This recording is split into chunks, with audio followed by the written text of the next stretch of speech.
ទេរឿងនាងមេហើយនឹងបងធ្លាប់សាសងចងក្រងសេចក្តីស្នេហាគ្រាนุ่มយើងបានធ្ពងដៃសន្យាផុតខែវស្សារៀបការនឹងគ្នាអីលើបាត់បើបាត់សូនឈឹងបាត់ដុំនឹងប្រលឹងមិនឃើញវិលវ័យចាំបាត់ស្ងាត់សូនអូនអើយអូនស្រីរឿងមួយមានថ្មី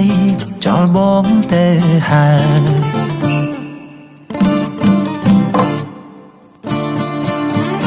អូនអើយអូនពេលនេះអូននៅទីណាដឹងទេថាអ្នកណាកំពុងរីងរៃគឺរូបប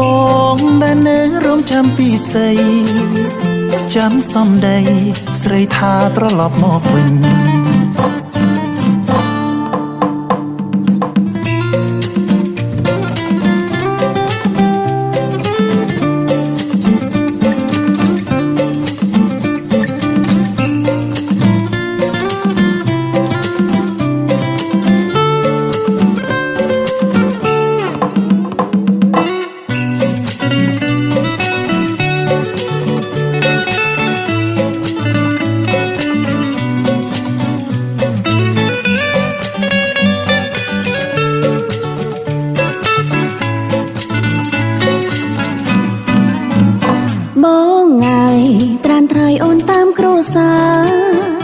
គាត់ប្រាប់ថា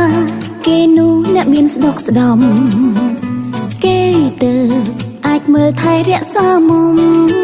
ឃ្លាទាំងបងខំមុំលែងបានវិលវ័យ